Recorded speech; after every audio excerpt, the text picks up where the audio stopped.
Com muito prazer, a gente recebe o médico geriatra, doutor Alexandre Brito. Antes de mais nada, Feliz Natal para o senhor. Muito obrigado por ter estado com a gente ao longo de todo o ano, né, Maísa? Aí a nossa audiência sabe disso. Doutor. Com temas importantes, tirando nossas dúvidas. E a gente fecha a sua participação com a gente aqui em 2025, né, falando disso aí. Queda de idoso. Doutor, quando é que a gente deve ficar preocupado quando a gente fala desse idoso caidor, né, do que exatamente a gente está falando e dos riscos que essa simples queda pode trazer, doutor? Bom dia, bem-vindo mais uma vez. Feliz Natal. Muito bom dia. Obrigado aí por essa recepção calorosa, como sempre, né? E é um prazer estar fechando mais um ano.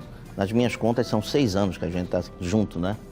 E esse tema, que parece um tema corriqueiro, na verdade é muito importante, porque é mais um tema, é mais um acontecimento no idoso que muitas vezes os próprios familiares tendem a conceituar como sendo da idade. Isso é um termo perigosíssimo, né? Porque quase sempre não é necessariamente da idade. Então, além das causas que estão relacionadas ao senso comum mesmo, né? Não, tem problema de artrose, tem um problema neurológico, teve um AVC, é claro que ele vai cair. Mas existem causas que não são comumente conversadas e que a gente precisa avaliar e que pode estar por trás desse sintoma chamado queda. Queda deve ser considerado um sintoma. Então, quais são essas causas que vai além do senso comum, que são tão comuns, né? Isso. Que a gente acaba ouvindo falar sobre isso e que leva, é claro, o idoso a cair com frequência, doutor? Dar alguns exemplos aqui muito importantes. A depressão, né? Então, o idoso com depressão, ele tende a cair, tá? E a gente precisa associar esses fatores lá no consultório. Então, o idoso que apresenta uma anedonia e queda, a anedonia é aquele sintoma relacionado ou caracterizado pela perda de interesse em fazer atividades que antes o idoso tinha prazer de fazer. Então, quando você perde o prazer de fazer alguma coisa que você tinha prazer antes de fazer, perde o interesse, a vontade, isso é uma anedonia e é um sintoma muito característico de depressão. Quando você combina as duas coisas, olha, ele não está com a mesma estabilidade postural, equilíbrio que tinha antes, e eu estou vendo que ele está se isolando, ele perde o prazer que tinha em atividades que antes gostava. Opa, a gente lá na anamnese, durante a consulta, já associa. E a polifarmácia, por si só, faz o idoso cair. Doutor, então medicamentos podem aumentar o risco de quedas? Quais merecem atenção especial? Porque tem muita gente que brinca, né, com aquela brincadeira de mau gosto. Ó, o que mata idoso é queda. Ou muita gente vê, os filhos dizendo, depois daquela queda, papai, mamãe, vovô, vovó, não é mais a mesma pessoa. Gostaria que o senhor falasse primeiro da história dos medicamentos e depois sobre essa fala de que uma queda pode realmente comprometer a saúde do idoso. Perfeitamente. A associação de várias medicações, que muitas vezes é necessária no idoso, mas precisa passar pela avaliação ali do geriatra, por isso que a gente pede para que nas consultas levem as medicações, tá?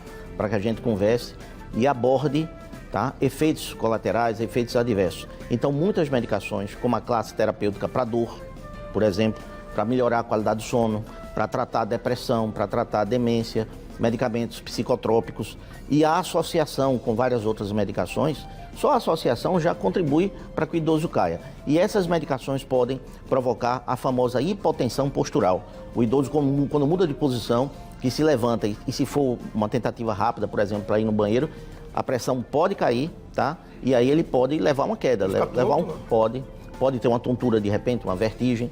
Então essas medicações têm como principal mecanismo adverso para favorecer uma queda, essa hipotensão postural, tá? E em relação à fobia pós-queda, então o idoso pode desenvolver um quadro de extrema ansiedade e fobia em ficar em pé, em andar e em ir para ambientes abertos, porque ele está traumatizado pela primeira queda. Então, é quase uma síndrome pós-queda, isso existe, é real, e o idoso fica muito inseguro, necessitando aí de uma abordagem multidisciplinar, com psicólogos, com fisioterapeuta, tá? Além do geriatra. E a perda da força muscular também, o equilíbrio, ele tem relação direta com essas quedas, doutor? Tem a sarcopenia, né? O idoso sedentário, é o que a gente sempre aborda aqui de alguma maneira, é você envelhecer, diminuindo cada vez mais a sua mobilidade, o seu movimento, né? Então, deveria ser o contrário. Então, a prática de atividades de resistência para melhorar a força, o aporte muscular, é importantíssimo nessa transição para a terceira idade. Doutor, o ambiente também pode ajudar demais. Um tapete colocado em um local inadequado, uma estrutura que no banheiro você não possa se segurar, a cama muito alta ou muito baixa. Como é que a família pode ajudar para que essas quedas não aconteçam por causa do ambiente? A gente falou da queda, você está com depressão, está tomando remédio, mas o ambiente também pode ser fundamental para que o idoso tenha uma vida menos traumatizada, né? Exatamente, isso é muito importante, é fundamental. É um fundamento. Você começar a adaptar, né, o ambiente domiciliar do idoso para protegê-lo. E assim, modificar algumas coisas mesmo, desde de apoio para a mão, ali no banheiro, a altura. Tapete é um grande inimigo. Degraus dentro de casa. Degraus escorregadios, pisos escorregadios, né? Esse apoio que precisa ter nos corredores, no banheiro, enfim. Então, precisa sim pensar numa mudança ali naquele ambiente para proteger o idoso. Porque uma das maiores morbidades, tá? Ortopédicas no idoso é a fratura, ainda é a fratura. A família tem um papel fundamental. O cuidador, o filho, o neto, a neta, para que essas quedas sejam evitadas. Sem dúvida nenhuma, é um grande instrumento preventivo para queda, para fratura e até para mortalidade, tá? Que os familiares tenham essa atenção na mudança física do ambiente para que o idoso não caia. E sempre abordar não só o físico, o orgânico, entre aspas, abordar a parte psicoafetiva, emocional, porque isso interfere muito na estabilidade postural do idoso. E não esquecer do sensório, me perdoe, mas eu não poderia deixar de dizer, desde o óculos até aparelho auditivo. Aparelho auditivo não é só para ouvir. Aparelho auditivo previne queda, além de outras funções. Doutor, muito obrigado. Mais uma vez, um Feliz Natal em nome de todo o timaço do Balanço Geral Alagoas. E muito obrigado por sua contribuição importante com a nossa audiência e com todos nós. Abraço e até o ano que vem. Já, né? Já. Sempre um prazer. Tá esperando sempre ser útil e que a gente possa ter um Natal de paz. Amém. Obrigada, doutor.